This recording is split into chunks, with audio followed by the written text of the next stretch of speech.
Yan, hello mga boss, magandang araw po sa inyong lahat. Ayun po, halos natapos na po namin yung ginagawa dito. Yan, sarado na mga boss. Kasi ginawa natin dito sa kantuhan, hindi na, nakita niya. Yung kantuhan na yan, tinabas ko lang yan mga boss.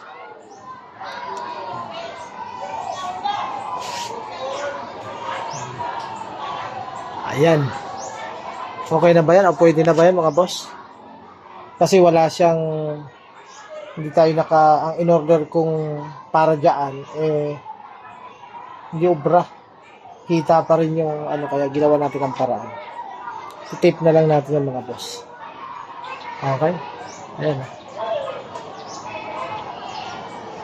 Ayan, tapos na yung bodega naman. Ang ganda ng tingding ng bodega niya. Mga boss.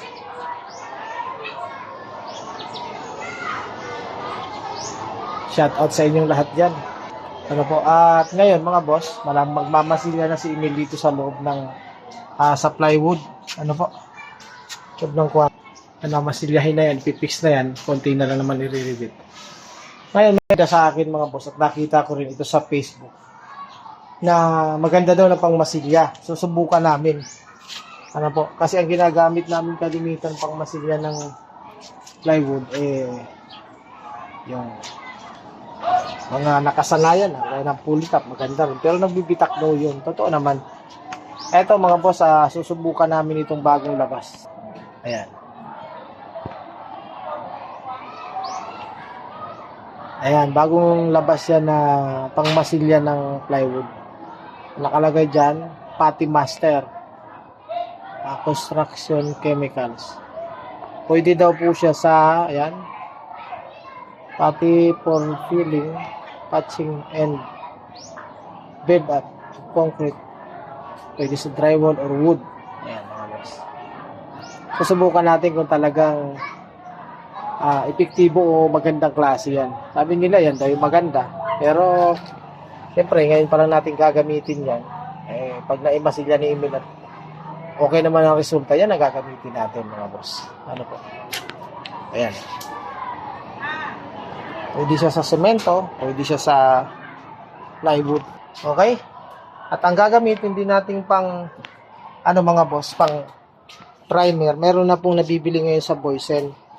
Ang pangalan niya titingnan natin Teka. Ayan, kapag halimbawa magpa-primer kayo ng plywood, ang dating ginagamit natin diyan, mabaho, mga lacquer na pang primer o kaya yung lacquer type o kaya yung yung epoxy. Ngayon ito po, mayroon pong nilabas ang Boysen. Tingnan. Yan. Ganyan. Wood primer. Wood prime. Water base. Wood primer.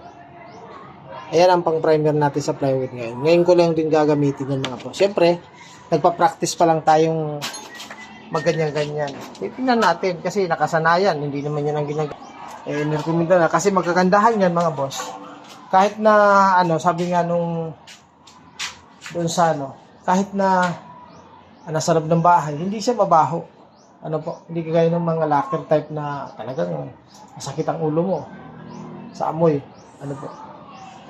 Subukan po natin yan. Kaya i-update ko po kayo mga boss kapag magandang resulta niya. Kasi napanood lang natin yan sa Facebook, yung mga sinabi ko kanina, yung Pati Master, saka yan.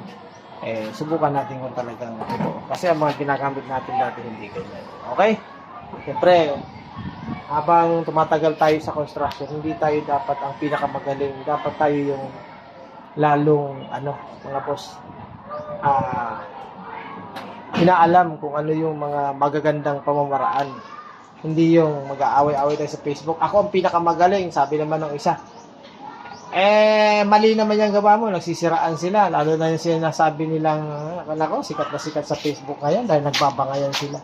Hindi ganon. Sa construction, tulungan tayo, mga boss. Kung halimbawa, ako may hindi alam, na alam nyo, at napanood ko naman, o kaya nakita ko, yun, gagawin ko. Kagaya niya, napanood ko. Nakita ko doon sa isang Kay engineer. Engineer yun eh.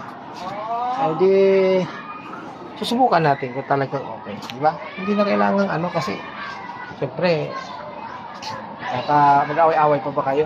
Di ba? Okay? Dapat tumatagal kayo sa construction mga boss. Lalo tayong nagpa-practice. Lalo natin inaalam kung ano yung mga gandang pamamaraan. Diskartehan natin. Okay? Ingat.